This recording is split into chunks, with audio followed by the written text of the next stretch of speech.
While sleeping, he called you from my cage, bones beautiful but you. With your prideful disposition, switched positions and tried to lead. Took heed to a four-legged snake without consulting me first. You didn't respect me. He gave you authority.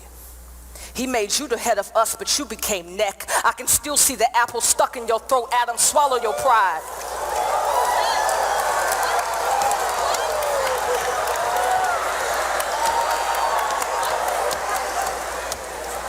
You were supposed to lead me, yet I am to blame. Your wife, your Eve, the one who is now shamed once beauty the moment you saw her breathe. Maybe I should noose a ribbon around my neck, make a skirt of wrapping paper, stuff my natural naked chest with leaves. Maybe then these bones will be enough gift for you again, this flesh enough body for you to bathe in. The day you remove God from your soul, emptied your nest of his glories, the day you beg me to take his place, fill your voids, become this image of perfection to satisfy your insecurities. God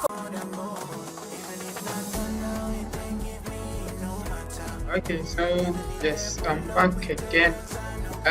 Yes, so I'm still on the spoken word train, and today I have a new one for you.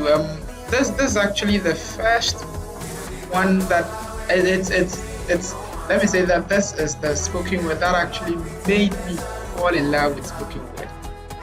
This spoken word is by Jackie Hill and Preston, and it's about Adam and Eve. I mean, it's actually been a while. I think it goes back all the way to 2014 years. So it's been around for quite some time now, and it's a good one. It's about Adam and Eve. You know how we hear stories of Adam and Eve, but I don't know if I've ever seen a movie of Adam and Eve. I don't remember really. So when I heard this, spoken word, the way they did it, I really loved it. It made me fall in love with it. So yes, let's listen to.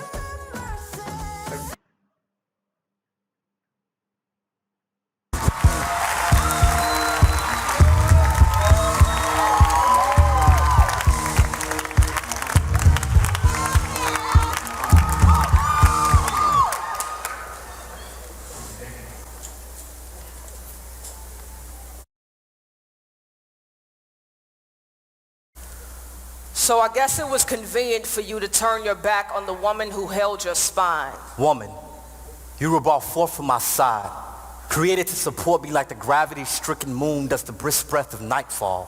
But when fear clawed its way into my heart, when he called my name in the garden, you shrunk and hid your shameful body. Where were you when the Prince of Night found his way to your star? You watched him lie, and I watched you sit and set like sun, you mourning of a man you can't even see the nightmare you have become. I was there, standing in the distance, having a conversation with my backbone.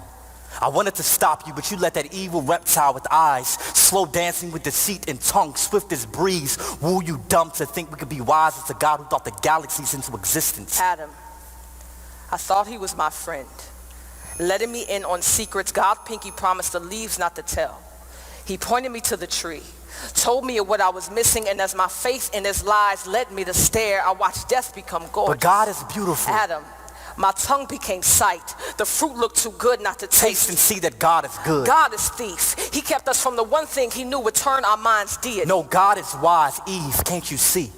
In our feast for knowledge, we have become fools. Searching for wisdom in a mere branch, we forgot about the God who had the power to grow us from dust with no roots. His mind is wide as sky, and we were free as clouds, but now the silent hum of shame echoes the land. The eerie chill of Father's curse crawls across our conscience, and the very river we bathe our naked souls in is damned because of you.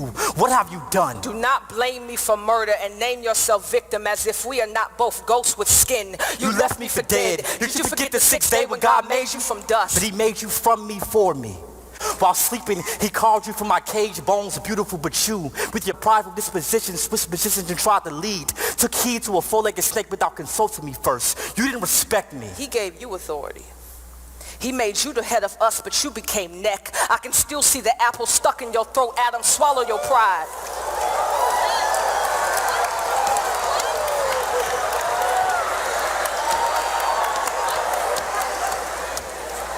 You were supposed to lead me, yet I am to blame. Your wife, your Eve, the one who is now shamed once beauty the moment you saw her breathe. Maybe I should noose a ribbon around my neck, make a skirt of wrapping paper, stuff my natural naked chest with leaves. Maybe then these bones will be enough gift for you again, this flesh enough body for you to bathe in. The day you will move God from your soul, emptied your nest of his glories, the day you beg me to take his place, fill your voids, become this image of perfection to satisfy your insecurities. God forbid our sons grow up treating their sisters like cemeteries, stacking their bodies and bones in one closet to wear as one flesh every time they want to feel alive. Eve, please understand that you further prove my point.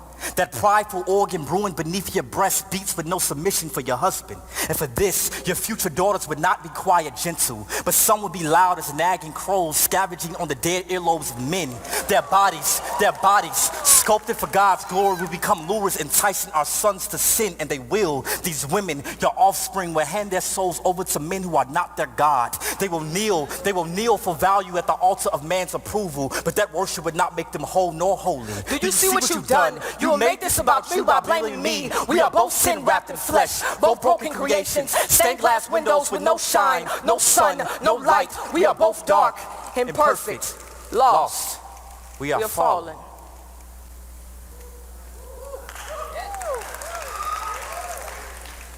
Wife, I'm sorry.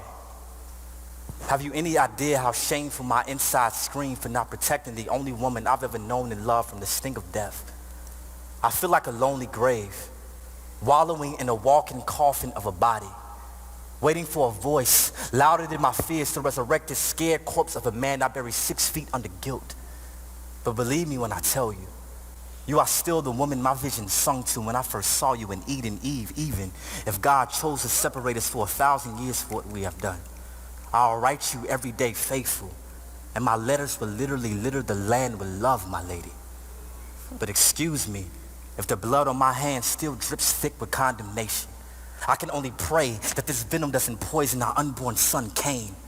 There is nothing but murder living in my genes, and I would die if he follows in his father's footsteps. Husband, forgive me in my limbs and the heart that led them away from the safety of your palms. The parachute folded beneath the bloodstream I left in vain. I promise I will never try to fly without you again. Your word is wind, and I would be fooled to disrespect the tornado I was created to love. You mentioned our sons, but remember our God.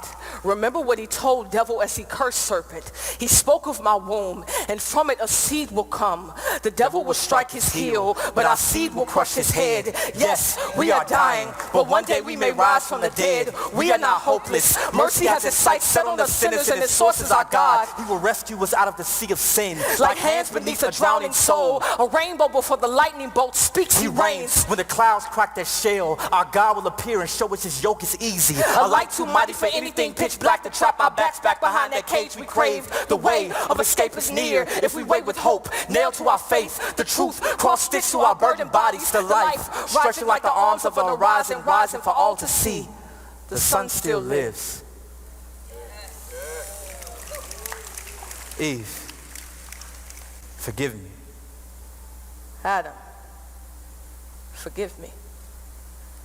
God, we tried to be our own God. Please forgive us.